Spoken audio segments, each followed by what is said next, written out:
안녕하세요. 저는 창녕 옥야고등학교를 졸업하여 계명대 의예과, 부산대 약학과에 합격한 김우진이라고 합니다. 저는 재수할 때 서울 목동의 유명 브랜드 재수학원에서 재수를 했는데, 그때 학원의 공부 템포를 따라가는 것이 체계적이지만 개개인 관리가 안 되고 저도 그 템포를 따라가지 못해서 그것이 저에게는 너무나도 큰 단점으로 다가왔기 때문에 이번에 부모님의 추천으로 김해의 유명 기숙학원인 은석학원에 들어오게 되었습니다.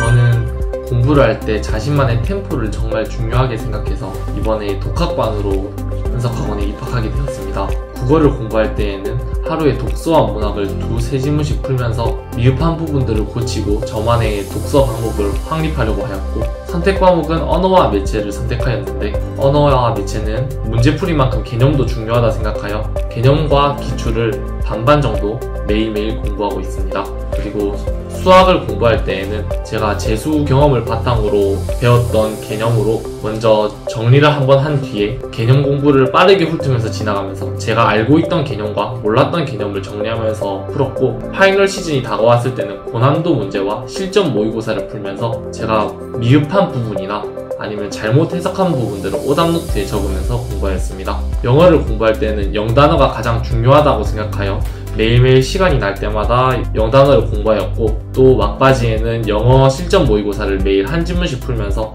영어를 풀 때 중요한 시간 관리 감각을 숙달하기 위해서 애썼습니다. 그리고 과학 탐구 공부를 할 때에는 다른 반수생들처럼 인강 강사의 커리큘럼을 타면서 은석 선생님들과의 도움을 통해서 개념, 기출, 엔제, 실전 모의고사 순서대로 차근차근 공부를 하였습니다. 그래서 저는 공부를 할 때 개념과 문제풀이만큼이나 제가 본 문제를 다시 틀리지 않는 것이 정말 중요하다고 생각하기 때문에 오답노트를 매일매일 틀리거나 잘못된 부분이 있을 때마다 작성하여 나중에 다시 보는 식으로 공부를 하였습니다.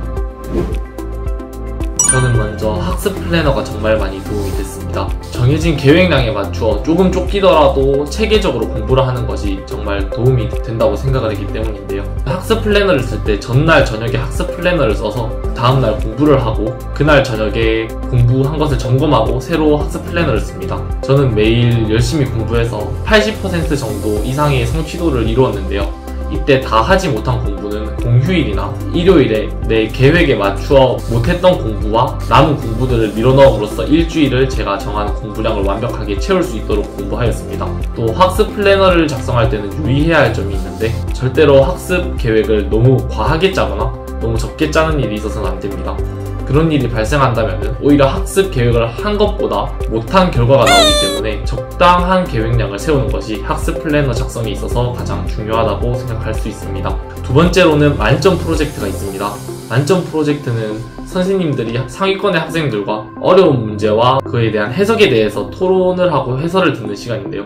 저는 국어와 수학이 만점 프로젝트 대상자였고, 국어는 문학과 특정 지문이나 문학 작품에서 제가 오해독하거나 맞췄지만 모호한 부분들에 대해서 해설을 듣고 앞으로 어떻게 풀어야 할지에 대해서 토의를 나누는 시간을 가졌고, 그 다음에 수학도 마찬가지로 고난도 문제나 아니면 다소 복잡한 식들이 얽혀있는 문제에서 그것을 어떻게 풀어야 할지에 대한 해석과 해설과 그리고 여러가지 해석법을 배웠습니다. 보통 반수를 한다고 하면은 돌아갈 곳이 있기 때문에 조금 루즈해지거나 해이해지는 경향이 있는데, 저는 그런 것을 막고자 제가 돌아갈 학교가 없다고 생각하고 재수를 하는 마음가짐으로 처음부터 끝까지 최선을 다해서 공부에 임했습니다. 슬럼프가 왔을 때에는 보통 내가 하던 공부가 하기 싫어지는 경향이 엄청 강하게 나타나는데, 저는 그때 평소에 작성해뒀던 오답노트를 보면서 내가 했던 것을 다시 상기하고 그 다음에 익숙했던 문제들을 바탕으로 조금 더 공부에 대한 편안함을 가지고 공부를 할 수 있기 때문에 저는 슬럼프가 왔을 때 오답노트를 보는 방향으로 공부를 추천드립니다. 그리고 시험 막바지 수능이 다가오는 시간에서는 저는 수능 시간표에 맞게 모든 과목을 한 바퀴씩 돌리고 저녁에는 그에 맞게 공부를 하거나 영단어에 집중을 하는데요. 이 시기가 되면 자신의 위치에 조금 더 객관적일 수 있기 때문에 내가 지금 당장 조금 더 공부해서 성적을 올릴 수 있는 부분을 찾아 그 부분 위주로 공부를 하였습니다. 은석학원은 기숙학원이라서 익숙하지 않은 학생들이 많을 것입니다. 처음에 불편함을 겪고 한 달만 버틸 수 있다면 왕복을 하는 다른 통합재수학원보다 훨씬 더 쾌적한 공부 환경이 될 것이라고 저는 믿습니다. 그렇기에 처음 한 달의 그 불편함을 조금만 참고 한 달만 꼭 견뎌서 좋은 성적을 만들 수 있는 공부를 할 수 있기를 바랍니다. 그리고 대학 진학을 위해서 지금 다들 고생하고 계실 텐데 저는 다른 부모님의 추천이나 다른 사람의 눈치를 보는 것보다도 자신이 원하는 대학을 꼭 가는 것이 정말 중요하다고 생각합니다. 결국 다른 사람의 의견에 따라 대학을 가게 되면 제가 이번에 반수를 한 것처럼 결국 다시 자신의 의지대로 수능을 다시 치러 올 것이 분명합니다. 그래서 처음 갈 때 자신이 원하는 대학을 꼭 정해서 열심히 노력해서 목표를 이루셨으면 좋겠습니다. 감사합니다.